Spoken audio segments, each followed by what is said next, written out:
Hello, everybody. Welcome. And Eleanor is back. The always amazing Eleanor Goldfield is finally back. It's been like a month, hasn't it? It's been a long time. Yeah, been a little while. Thank you guys so much for being here, for joining us for Common Censored.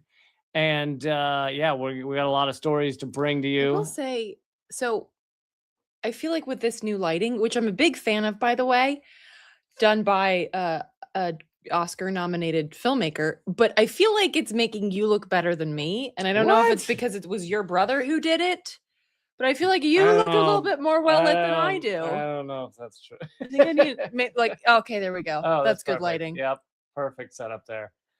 For everybody on the podcast, you have no idea what the fuck's going on right now. I feel like that's pretty standard. That's not true. We have an awesome podcast.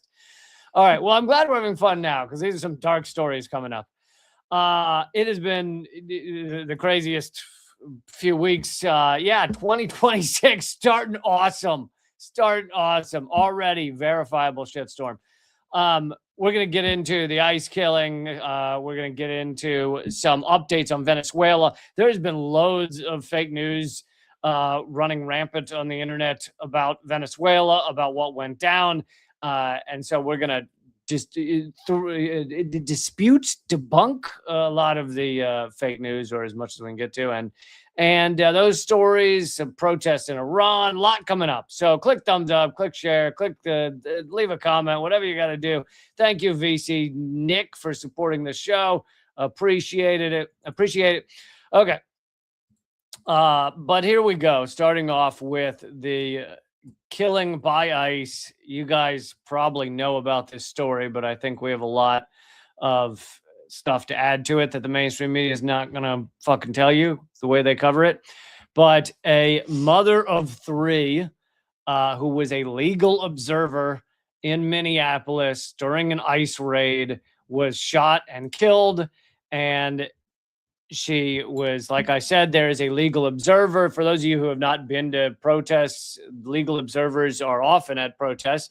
They are obviously unarmed, but they're also, some people will take part in harsher actions, more, I don't know what, kinetic. We'll use a military term, more kinetic actions. And the legal observers do not do that. They tend to be off on the outskirts, staying out of the way, but they're there to verify everybody's rights are not being violated.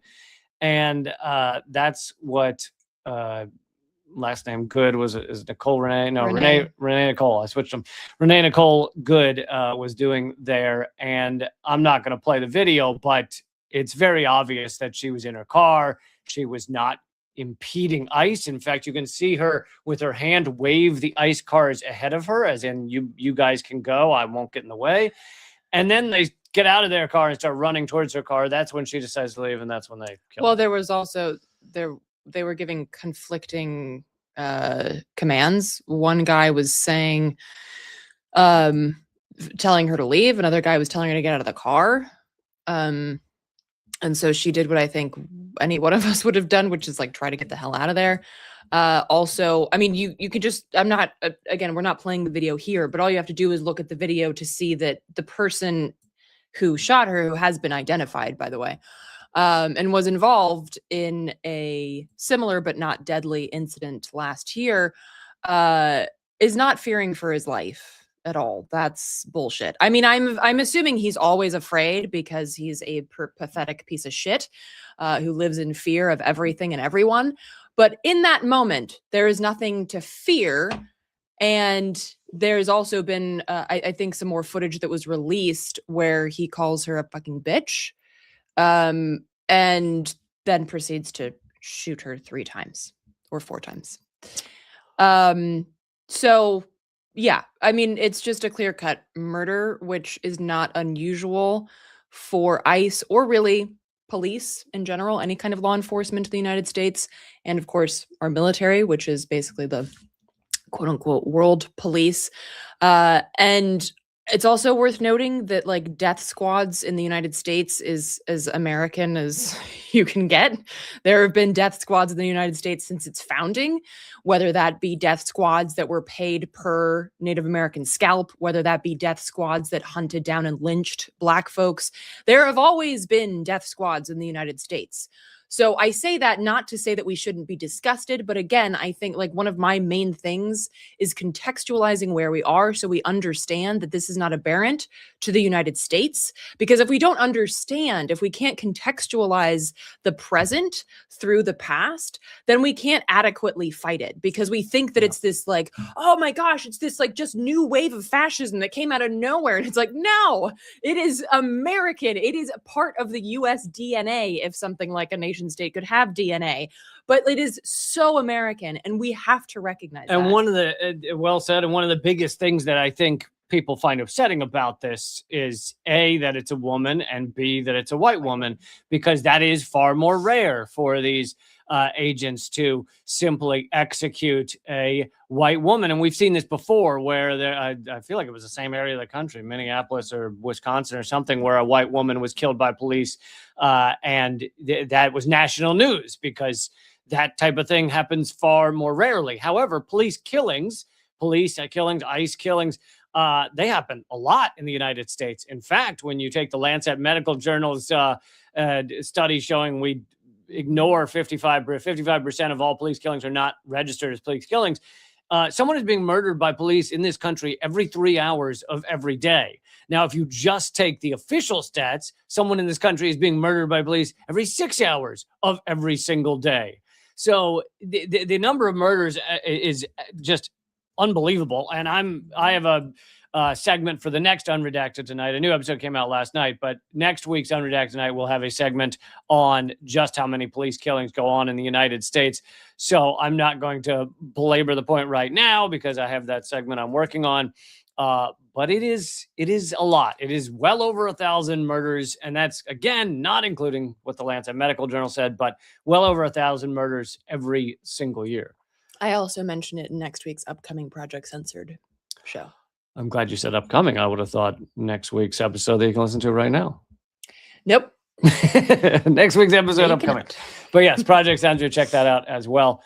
But this is also the like inevitable outcome when you put roided up idiots with guns out and just running into people's neighborhoods, into people's homes, and Trump has given them the green light to murder who they see fit. I guess I'll call on you. Two things. You have 20 seconds. One is something that folks in the chat are highlighting, which I think is important as well in terms of that context. Many ICE agents are trained either physically trained with the IDF or just share tactics and indeed tech. A lot of the surveillance tech, for instance, Elbit Systems is one of the largest surveillance tech companies in the world, definitely the largest in Israel. And they have shared tech and tactics for a long time now. So a lot of the things that you would have seen happen, for instance, them not allowing not allowing a physician on the scene to render aid. The fact that they let her bleed out, they carried her like a rag doll from the car without any kind of medical training. You're not supposed to do that. They wouldn't allow the ambulance to get to her. These are tactics that you'll see in places like the occupied West Bank. So that's some more context that's important. You can go right before. Yeah. And then, I'll get back to you. Yep. I'll call on you in just a second. I was just going to add here that I think the reason for that, not allowing the medics in to help her is because they hadn't yet decided how they were going to lie about what had happened. And if you allow street medics in, if you allow these people in, all of a sudden... It wasn't even a street medic, it was a physician. Regular physician. Well, either way, if you allow these people in, all of a sudden you have witnesses to like, oh, no, she was shot, whatever. I don't know where she was shot, but she was shot in the head or whatever. And those type of things, they're like, well, we haven't come up with our story as to why it is we killed this woman yet. And so we don't want to allow other witnesses in, so they keep everyone out. That would be my guess as to why they do that. Well, and I think I think possibly yes. I think the other thing is that I doubt that these people have any fear of accountability. There's footage from Oh, no, after not the ever. fact where ICE agents are laughing and high-fiving each other after a woman was just shot and killed. It reminds me of the murder of Tortuguita, who was a forest defender fighting the construction of Cop City down in Atlanta, who was shot dozens of times while seated and with their hands up. And the autopsy shows that that's clearly what happened. There's no way that Tortuguita was a threat to anybody or anything. Yeah. And guess what happened? Fucking nothing. Nothing happened to the people who murdered them. So I think that, and again, like that's just one example. There are countless examples of cops, whether that be ICE or local law enforcement or our military or whatever, never having to be held accountable for the torture and murder that they partake in on behalf of the United States empire. So why would ICE be worried? And also in my upcoming statement on Redacted Night, the percentage of police actually convicted of murdering someone or convicted of something connected to their murder of someone is 0.08%. Less than, well less than 1 out of every 100. The actual number is 3 over a 15-year period. Because it's more than that have been, put on trial or had some kind of charges, but they all either get pushed away or ignored or overturned or whatever. So it's three over 15 years. Also, just in the interest of context, I wanted to point out that Obama. Oh, wait, I have this somewhere. You sent it to me. I did. Okay. Well, I'm going to read it. Do you mind? Yeah, but you got to produce the show. You got to say, pull it up. You got to go. Like, hey, you can name somebody like, hey, Whittly Boop, go pull up the thing. I thought it was always Steve or Carl. Steve or Carl are the best ones, yeah. No, actually, on Unredacted Night is Gary. Gary? Okay. Yeah. I don't like Gary. I think I'm going to go. I don't like him either. He sucks. He's always pulling up the wrong thing. Okay.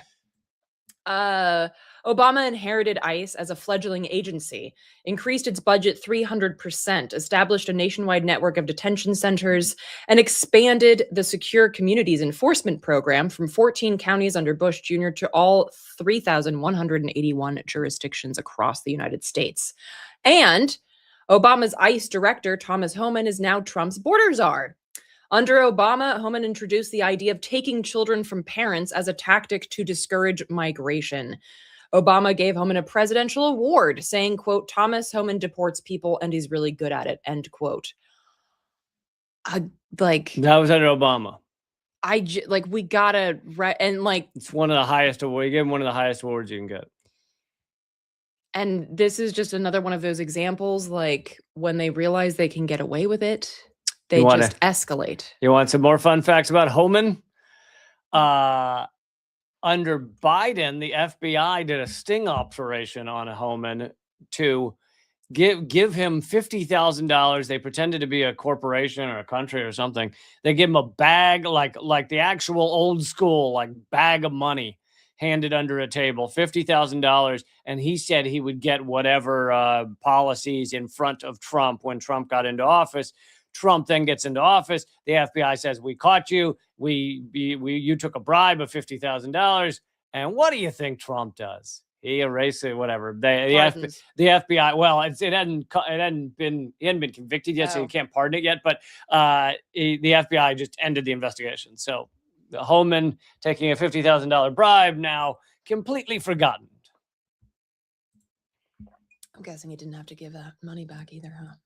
That's a good question. I don't know.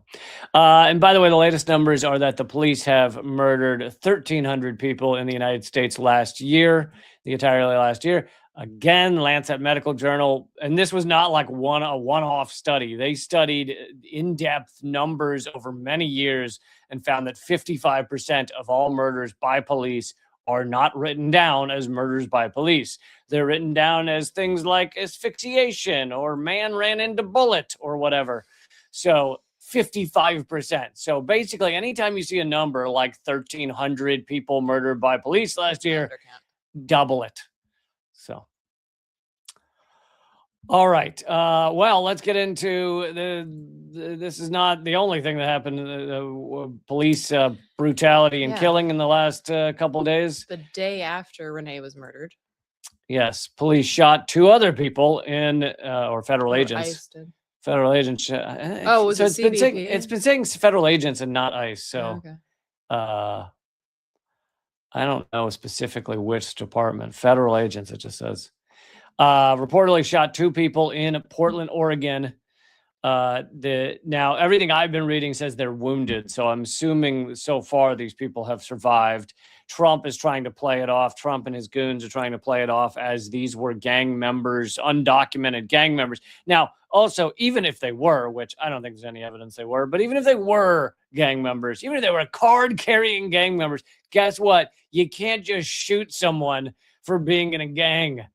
I know it, and you see this with like with posts about Renee, like, oh, she was a mother and she was really nice, and it's like, even if she wasn't, even if she hated kids, like, still does not give you the right to shoot her in the face, like the, and you see this kind of like this idea of a meritocracy, like show up in other ways, like, oh well, you know, we don't want to give a universal basic income to addicts. It's like, so people should not have basic needs met if they have addiction problems.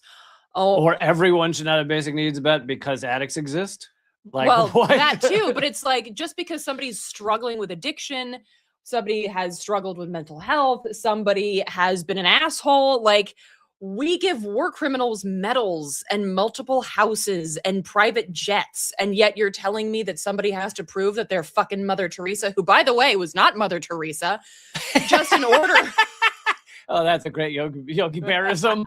By the way, did you know Mother Teresa wasn't even Mother Teresa? And I'm not saying she wasn't who she said she was. I'm just saying that she was not all that. No, she wasn't who she says she was. You are correct. Yeah.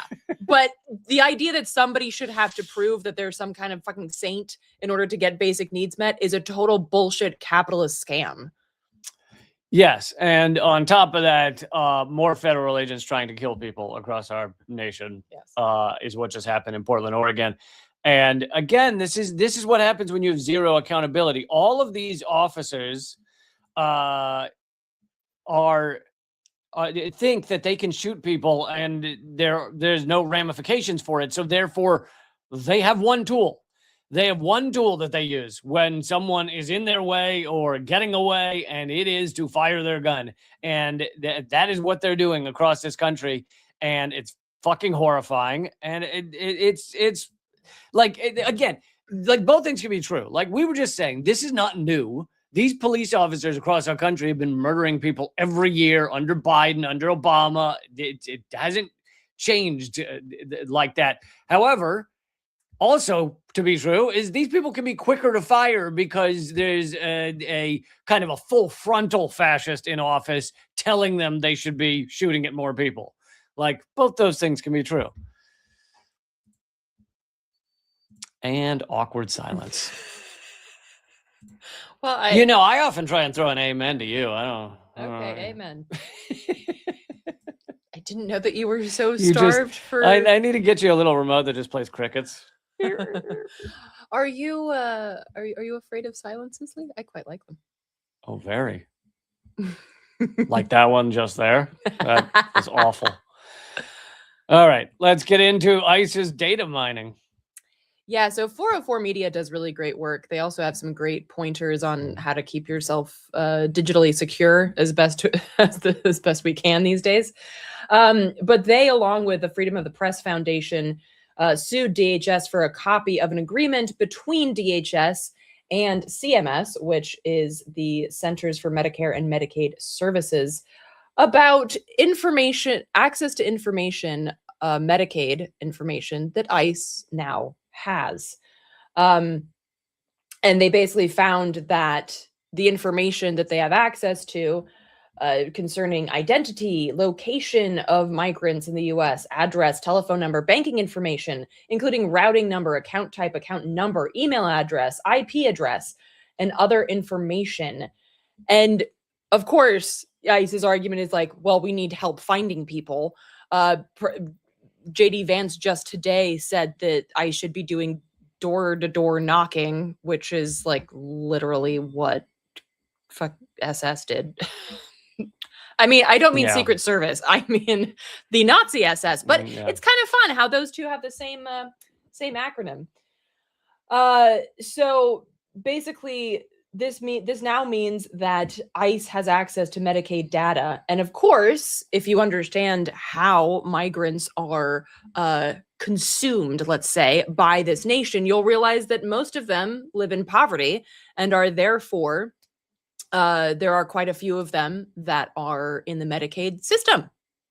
So it's a very powerful way of tracking these folks. This is also what Doge was doing, right? Is data mining Social Security and everything else.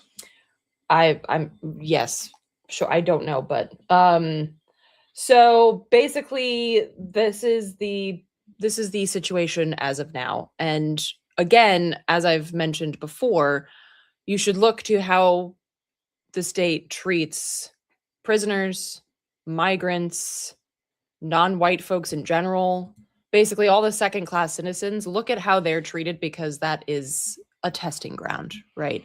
And so the fact that they're mining all of this information in order to target and kidnap people and disappear them means that it's all the much easier to do that for anyone. And of course, the people that aren't undocumented but have Medicaid, like I used to have Medicaid, ICE would have my information and then share that with, I don't know, fill in the blank law enforcement agency. It's like, this is, even if you didn't care about migrants, which what the hell's wrong with you? If you just cared about yourself, this is remarkably twisted and grotesque to have this kind of information shared between healthcare and the state. Okay, let's move on to Venezuela and debunking some of the bullshit that's been circulating online. Most of you know the general story of the kidnapping of Maduro. I've already done a couple live streams on it. Eleanor also has done interviews on Project Censored. You should check out. Airing next week, which is in the future, as you let us know earlier. Although if you're listening to the podcast, it's not in the future. So once you're done listening to this podcast, go to Project Censored. So don't forget, every time you listen to the podcast, check the past as well. That's deep, man. Yeah, I thought that was pretty deep. And Mother Teresa wasn't Mother Teresa, so that's crazy. Doing that callback all throughout the show today. That is the tagline for today's show. We're selling the t-shirts. So to begin with, you know about the kidnapping of Maduro. You know about the U.S. operation. Some of the details, it obviously takes several days for a lot of the details to come out. But and by the way, Trump is meeting with oil executives immediately. He has admitted this is about getting the oil, as have other people in the Trump administration.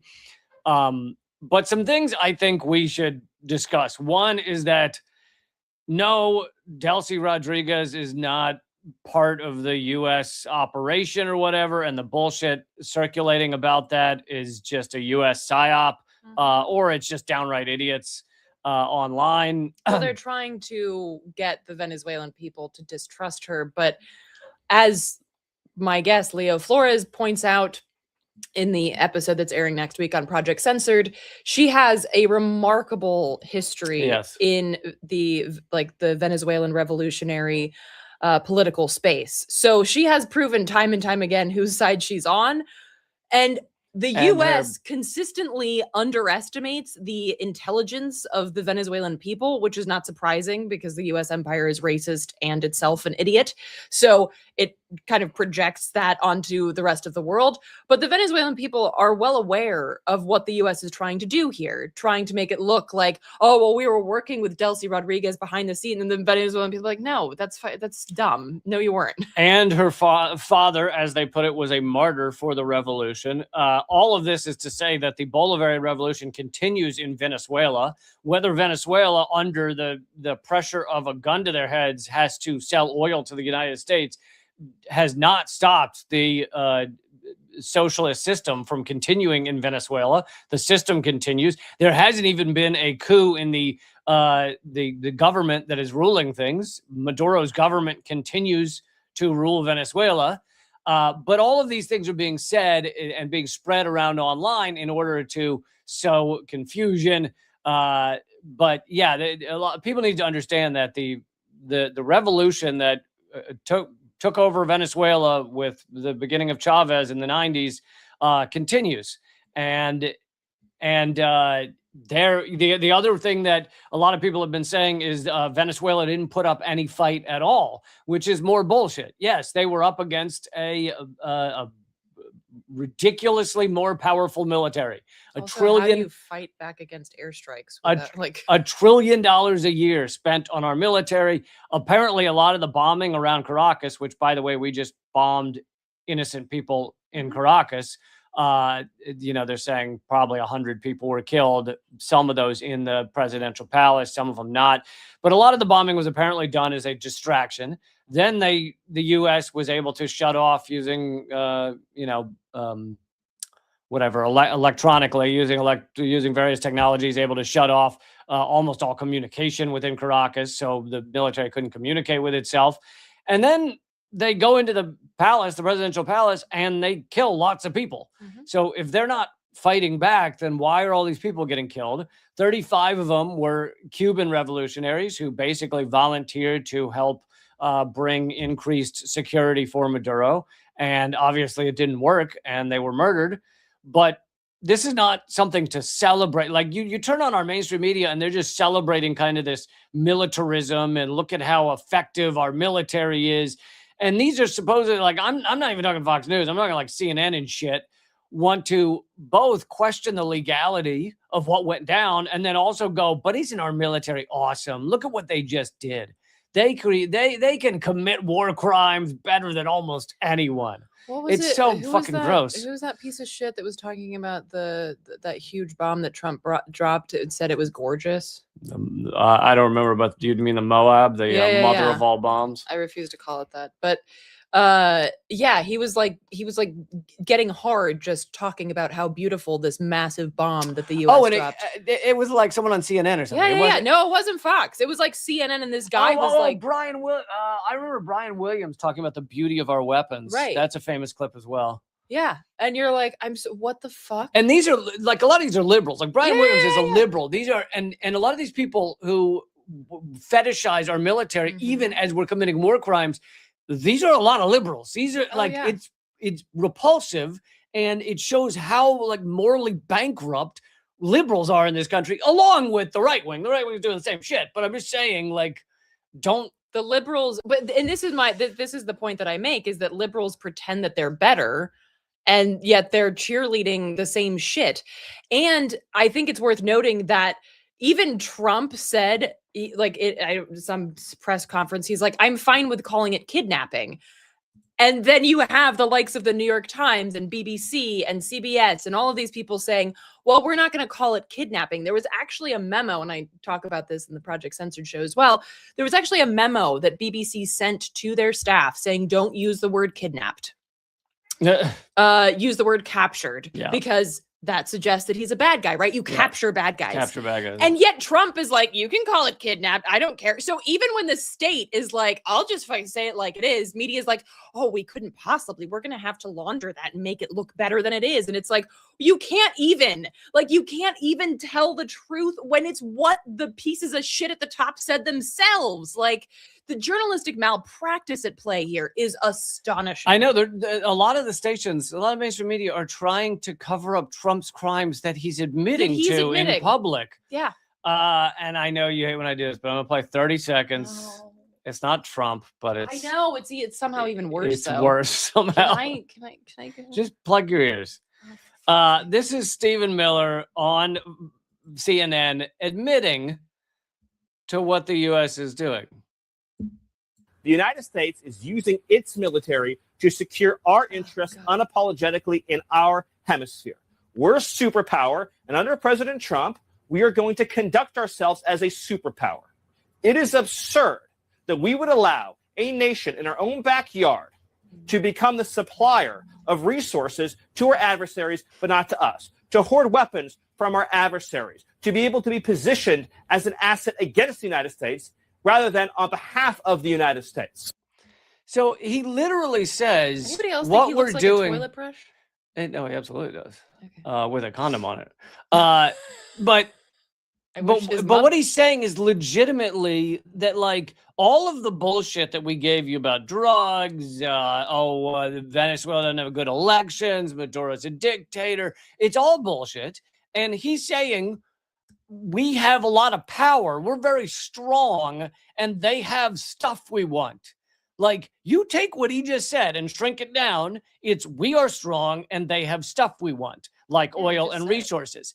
Like, they are admitting it. So can we stop the bullshit being said by the man standing next to him, like Jake Tapper, CNN, MS, whatever it's called now, multiple sclerosis now, all these fucking garbage outlets, but PBS, New York Times, oh, it's about the drugs, it's about he's a dictator, it's about, really? Because they're saying we have power and they have stuff we want. Literally. Fucking literally. So just shut up. Like, they're refuting you about what they're saying. Like, it's just unbelievable. And the U.S. empire has gotten to this point. And to me, what this shows is the U.S. empire is desperate. You are desperate when you are just like, we just kidnap the guy and steal the oil. I don't know. What else are we going to fucking do? Like, they're out of ideas. It's desperate, but it's also showing like the state of the empire in terms of ripping the mask off and just being like, look, we're going back to our fascistic roots. We are just going to go full speed ahead and stop. Like, and I think he actually says, like, nobody's going to engage us militarily over Greenland or something. He says that. And he's basically saying, like, come at me. What are you going to do about it?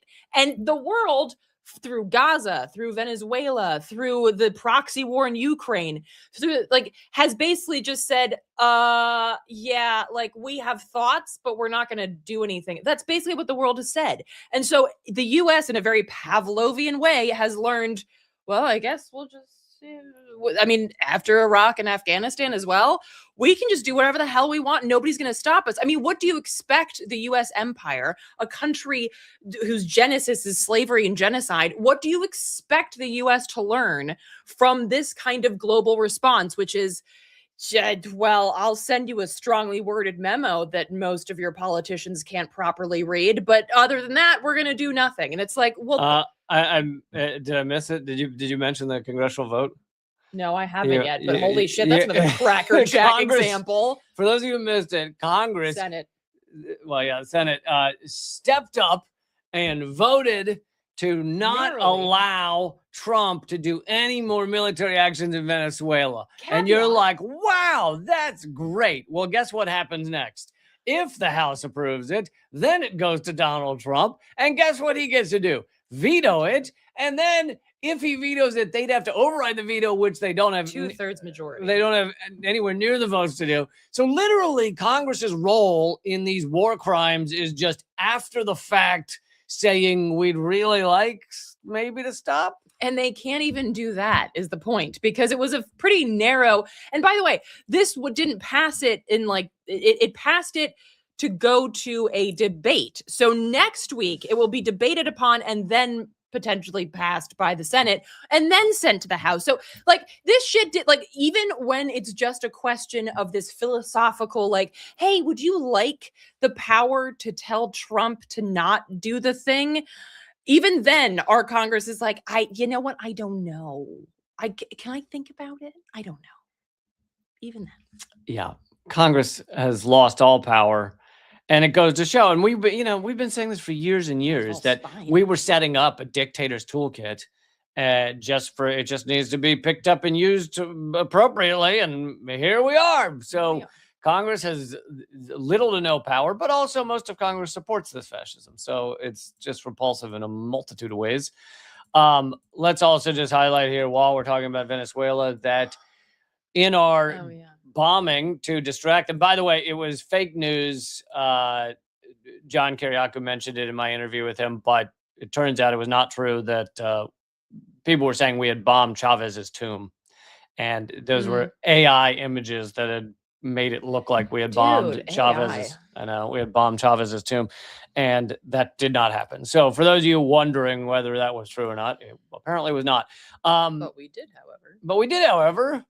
Bomb. I don't know if there's audio on this, but we did, however, bomb medical dialysis warehouse in Caracas, and it stored critical medical supplies Who that else does that? now will not get to Venezuelans because this is how the U.S. functions. That We sounds just similar to somebody else. bomb medical supplies. And I don't think, considering how much the U.S. has been surveilling Venezuela, I don't think we can claim we didn't know what was there. Well, and this is also, and Leo mentions this in the interview that I did with him. He says that this is also a tactic that that Venezuela, or that the U.S. will use in Venezuela. They'll say like, "Hey, we think that there's, there are insurgents or something underneath that hospital." Like they do that in Venezuela too. So this is a tactic again that is shared between the U.S. and Israel. Basically, all genocidal entities share these kind of tactics. And that's what we are. And also, I'll just remind everyone, in case you're new to my stuff, that the real heart of why the U.S. is doing this is the petrodollar. And yes, it's about getting oil, but the reason we need to get that oil and stop it from going to China is because our dollar collapses if we don't do that. And we are just psychopathic enough to destroy every other sovereign country in pursuit of making sure our dollar is still good. And it's also, of course, why we don't shift to renewable energy. Because if it was just a matter of an energy decision, then it would be a pretty simple one, even for psychopaths like the US to make. But because our entire economy doesn't rest on solar panels, can't do that. And last story on Venezuela. You want to talk about the oil? Yeah, because I think this is another one of those connections that doesn't get discussed. Venezuelan oil, because of course that's what people have been talking about, that would be drilled and then sent back to the US to be refined, would be refined in Gulf communities that are predominantly Black.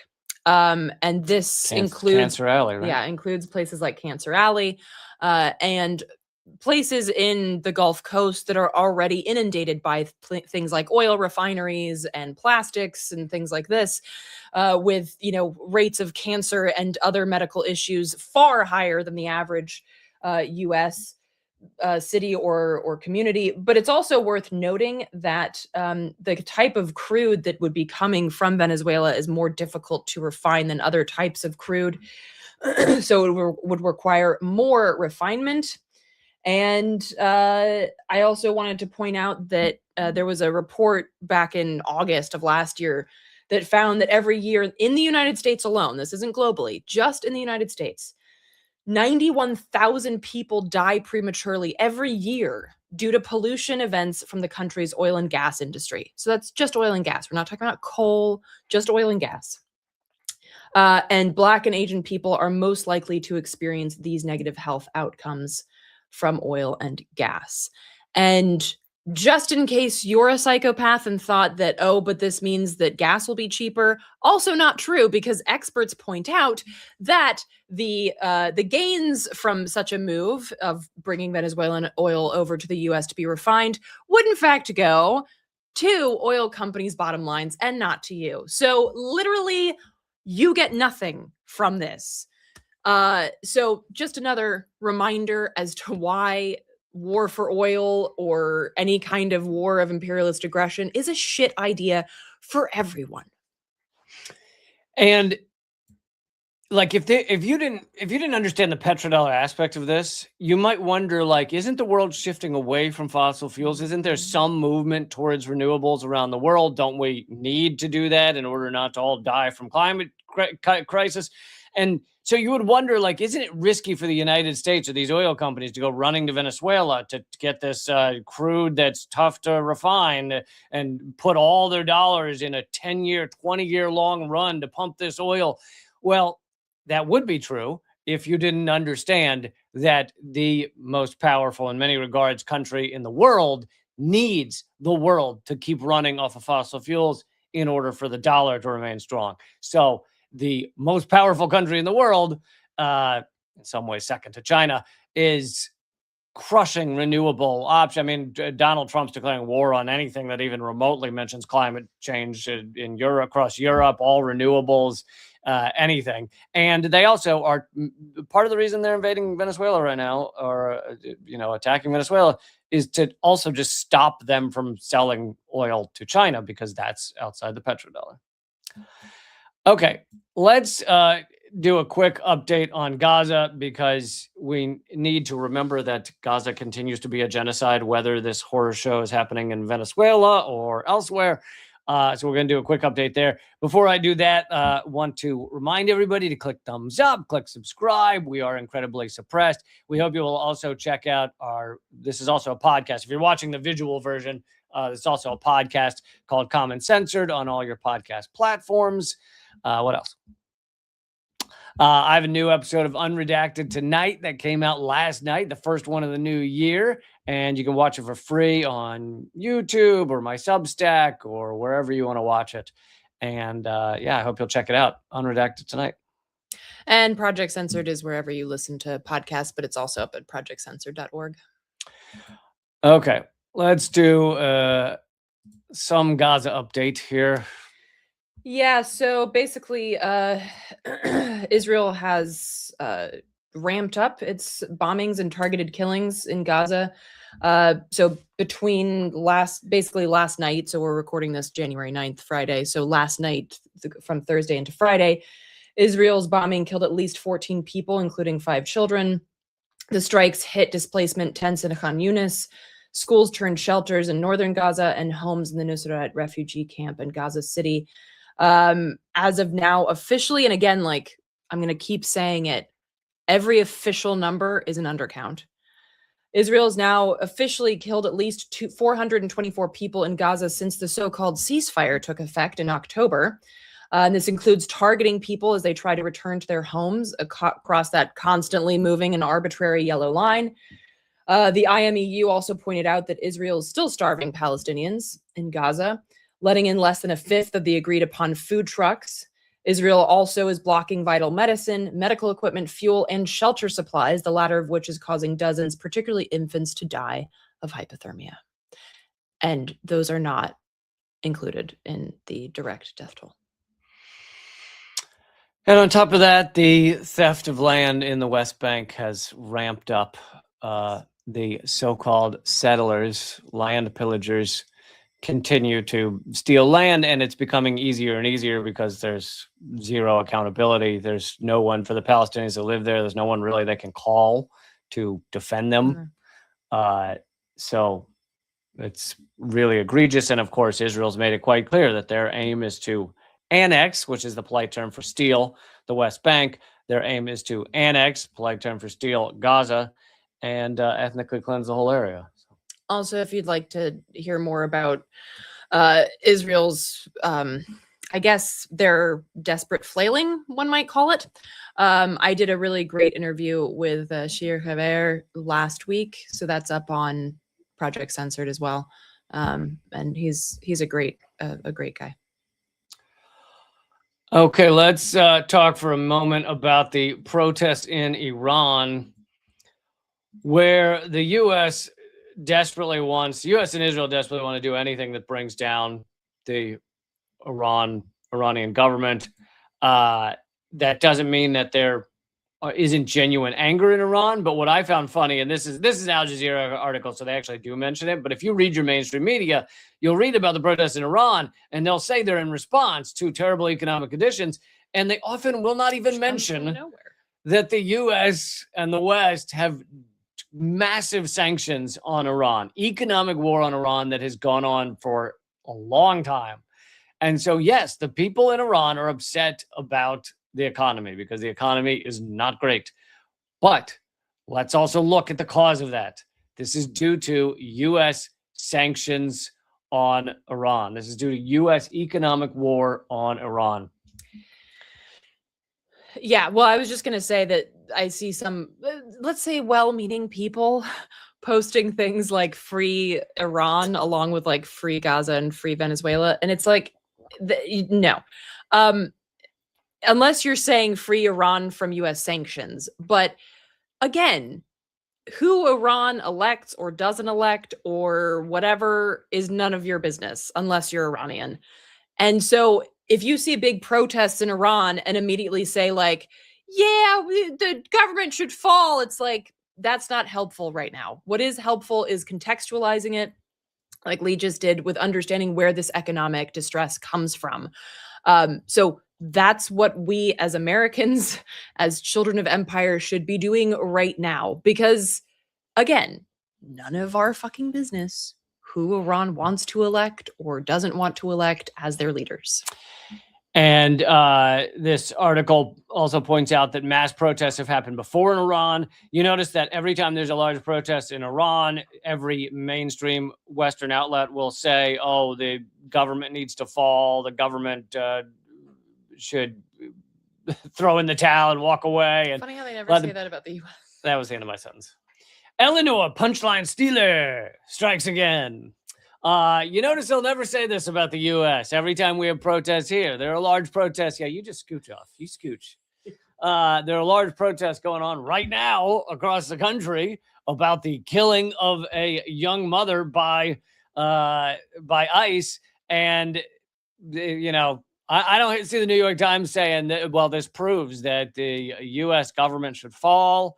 And like it's just this complete hypocrisy when it comes to protests in Iran. We should also point out that Iran's president, not very long ago, what was it, a year ago, year and a half? No, yeah, year and a half, maybe.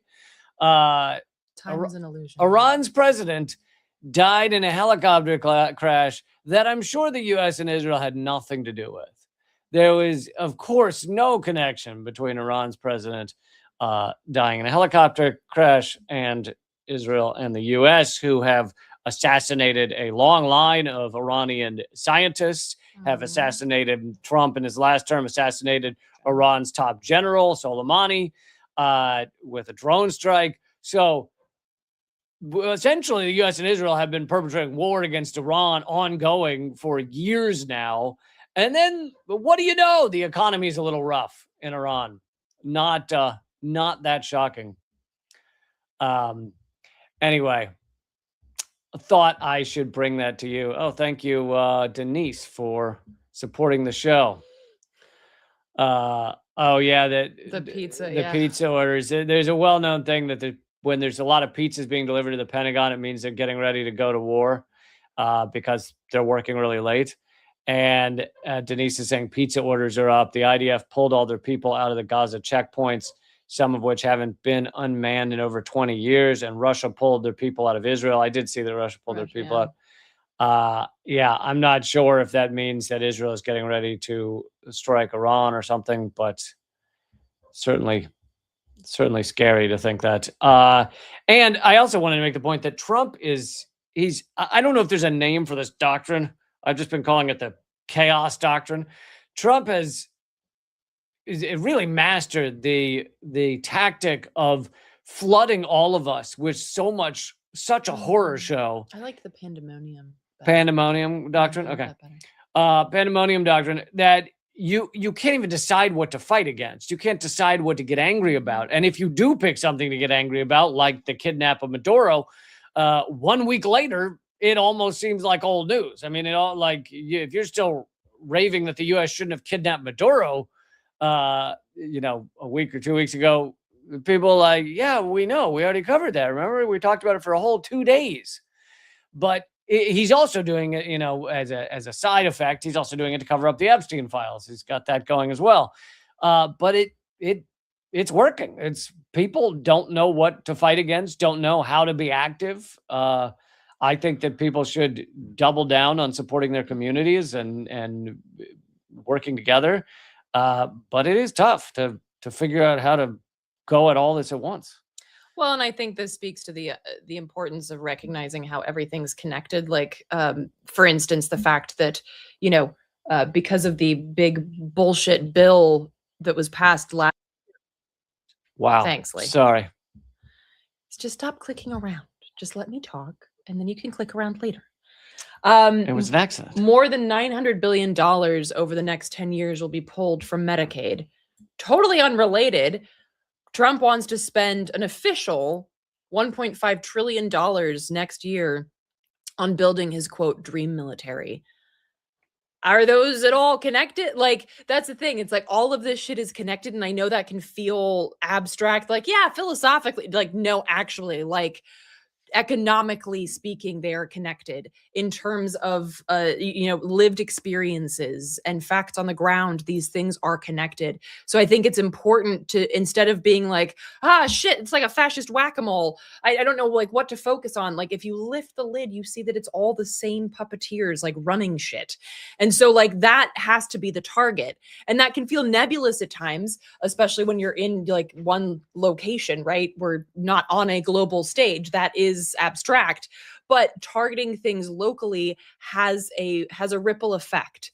And it's and again, like when you're targeting a financial institution that has to do with investing in Israeli genocide or what have you, you're also targeting the fact that financial institution makes bank off of people dying from curable diseases. And like, so all of these things are connected. And I know it can feel so overwhelming trying to fight these things.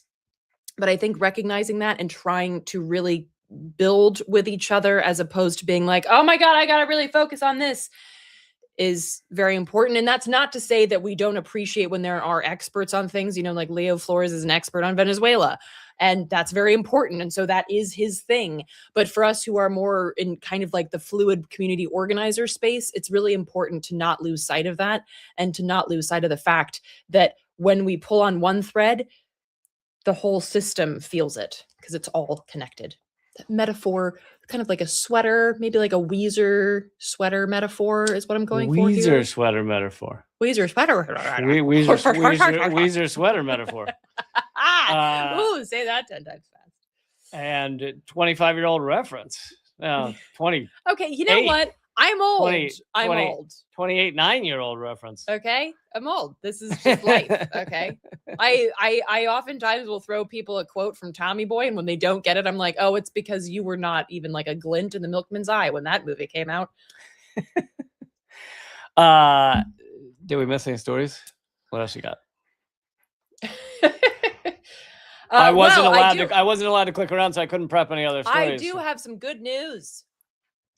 Avalo Airlines, which was running basically disappearing flights for ICE, is no longer doing that thanks to community organizing and pressure. They had already signed a contract with ICE, and because of community organizing pressure, they pulled out of that contract and are now no longer going to be working with the government as of January 27th.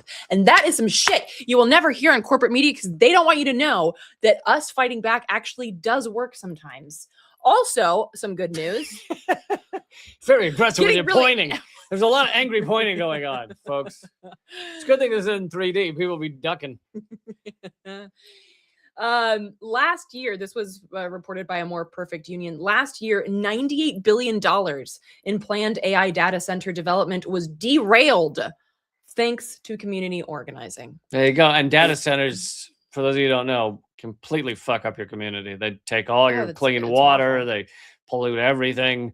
Sounds nice, though, doesn't it? Data center. It's kind of like a super fun site. It sounds nice. One guy in Kentucky, this really adorable looking farmer, was offered $8 million for his farm to build a data center. And his response was, you can't buy happiness, and told them to go F themselves. Nice. Amen. And this is also why community organizing in terms of like political education is so important. Because the way that they're going to try to sell this to you is like, hey, let us buy your farm for this exorbitant amount of money. And a data center, it's so important, right? You're going to be on like the cutting edge of the information revolution. And like, don't that feel good? And they're going to try to dress this shit up.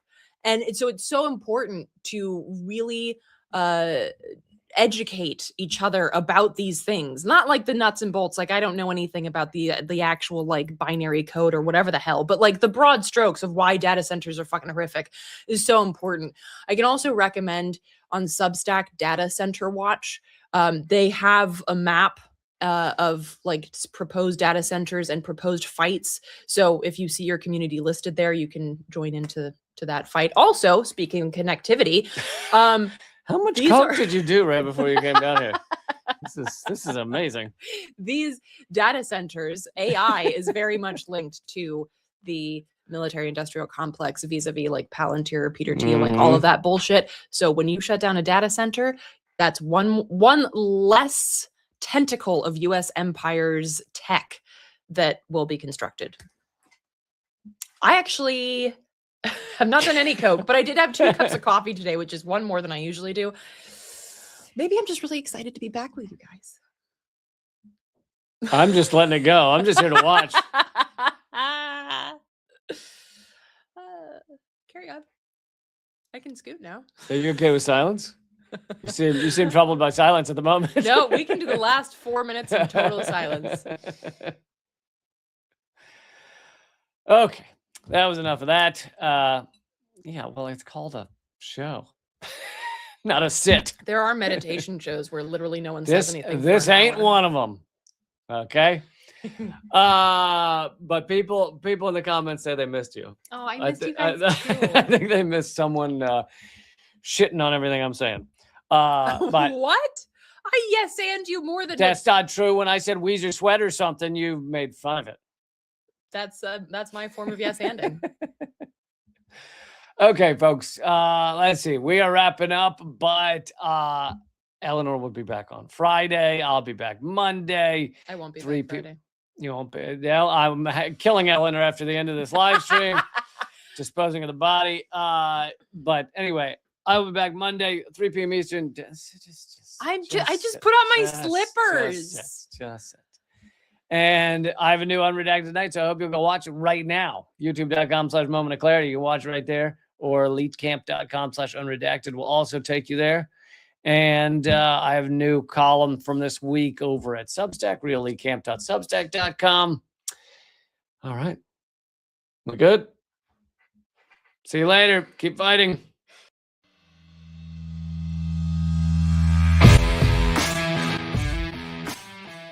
Well, brother, I salute you, though, man. You're one of the few that bring together this tremendous artistic talent and still be in such deep solidarity with oppressed people. It's an honor to be here because I'll tell you, Lee, you have one of the funniest shows on television, bar none. It's an enormous pleasure to be here. While I was waiting, I was leafing through your wonderful book. The same to you. I love your show. Be happy to come back anytime. Lee, this is one of the great honors of my long career, just to be in the same earth with you. I'm sure. We're just so blinded. We have so many blinders on because our society doesn't want us to know things. And so it takes shows like your show, and it is clearly designed to eradicate. Hey, good to see you. Hey, Jill, how are you? Julian, thanks for joining me. Honor to have you, brother. Consumerism is a theory that people should behave this way to help each other. It's not. Mr. George Galloway, thank you so much for joining me in these dark times. Always a pleasure, my friend. Thank you so much, Lee, for having me on. Keep fighting. Ha ha.